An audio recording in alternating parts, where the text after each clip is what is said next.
Herkese merhaba, ben Canberk. Google'da finans sektöründen sorumlu hesap yöneticisi olarak çalışıyorum. Bugün burada Empare.com'dan misafirlerimiz var. Kendileriyle müşteri edinimini kreatif bir şekilde finansın ötesine geçerek gerçekleştirdikleri yaklaşımları ve projeleri üzerine konuşacağız. Hepinize hoş geldiniz demek istiyorum. Senenin en heyecan verici işlerinden bir tanesini gerçekleştirdik. Ayşegül, senin de bunda çok emeğin olduğunu biliyorum. Bize biraz bu proje ihtiyacının nasıl oluştuğundan bahseder misin? Tabii ki. Finans sektörü sadece temel bankacılık ürünlerinden oluşmuyor aslında. Birçok alanda müşterimizin yanında olmaya çalışıyoruz. Giyim sektöründen yemek alışverişinden ev dekorasyonuna kadar geniş bir erişim alanı var finans sektörünün. Tam da bu noktada biz Empare.com'un masrafsızlığına odaklanmak istedik. Ücretsiz EFT iletişimimize ağırlık verdik. Burada da iyi bir kanal arayışına ihtiyacımız vardı. Hem sosyal mecralardan hem Google'dan da kampanyalarını kullanarak müşteri kazanımımızı arttırmak istedik. Fakat bunu yaparken de finans dünyasının dilinden uzaklaşmak önceliğimizdi açıkçası. Çünkü bir süre sonra ne kadar kreatif şeyler çıkarsanız da farklılaşamıyorsunuz mesajları aynı olunca. O yüzden biz burada bir odak noktamızı değiştirerek yeni bir kampanya ile birlikte insanların günlük hayatlarında kullandıkları ürünler üzerinden projemizi gerçekleştirdik. İşte örnek vermem gerekirse ev dekorasyonunda bir lamba görseli kullanarak yanına TL birimi değil de EFT birimi olarak anlatmaya çalıştık. Bir de zaman içerisinde artık dijital kitlenin nasıl içerikler tükettiğini çok iyi öğrendik. Bu anlamda da net, kısa ve esprili bir içerik ürettik. Tamamen dijitale özel bir kampanya hazırladık. Ve müşterilerimizin de ilgisini tamamen finans dilinden uzak olduğu için çok başarılı bir şekilde çektiğimizi düşünüyoruz. Hem rakamsal olarak hem de müşterilerimizden aldığımız yorumlar çerçevesinde başarılı bir kampanya olduğunu biliyoruz. Ayşegül, çok teşekkürler. Gizem, projenin basamaklarından biraz bahsedebilir miyiz? Tabii, buradaki asıl amacımız o finans sektöründeki kurumsal havadan birazcık uzaklaşıp kendi marka imajımızı daha eğlenceli bir şekilde lanse ederek müşteri edinimini arttırmaktı. Bunda da parakende, eğitim gibi farklı sektörlerden faydalandık. İlk başta kendi iç iletişimimizi nasıl yapacağımıza karar verdik.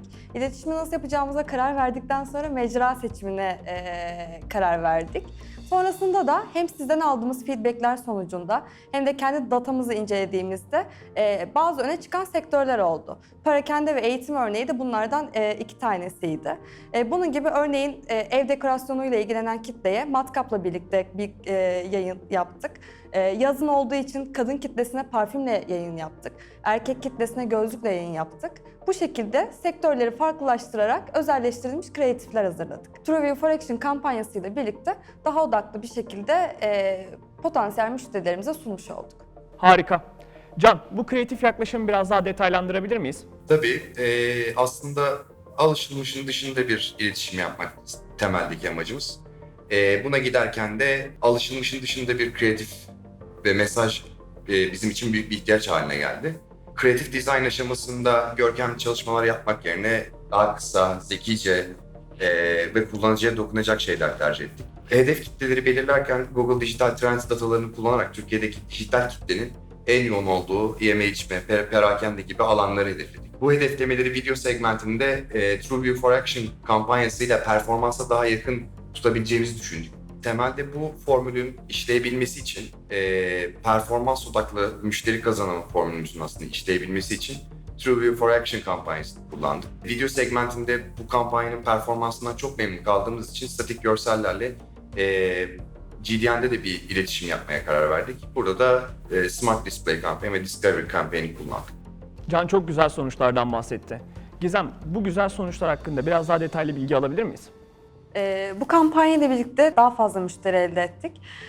Bu bizim için çok güzel bir sonuç oldu çünkü kendimize yeni bir kanal arıyorduk müşteri kazanımını arttırmak için.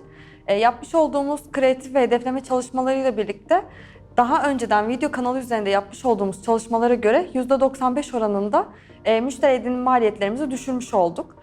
Sektörel bazda bakacak olursak da diğer sektörlerle ilgili yaptığımız kreatif çalışmalarında %60 daha başarılı olduğumuzu görüyoruz finans sektörüne göre.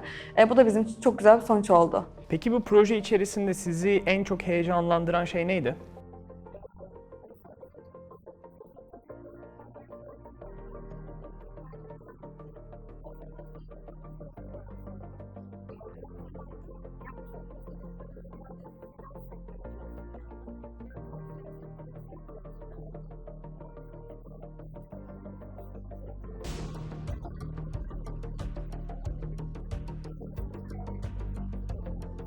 Harika. Can, ortadaki proje ve projenin başarısı net bir şekilde görülüyor. Önümüzdeki dönemde Empara'dan daha fazla böyle projeler görecek miyiz? Planlarımız nasıl? Bu deneme bize bakış açımızı genişletti diyebilirim. Daha önce çok performans odaklı giden bir markaydık. Ancak bu kampanya sayesinde hem performans hem branding yapabileceğimizi öğrenmiş olduk. Finans sektörünün ciddiyetinden uzaklaşarak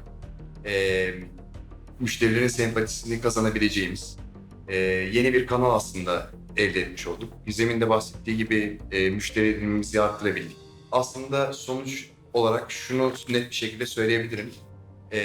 Zaten başından beri müşteri iletişimini sıraların dışında yapmaya çalışan bir marka olarak bundan sonraki dönemde de bizden buna benzer işler göreceksiniz diye tahmin ediyorum. Çok teşekkürler hepinize.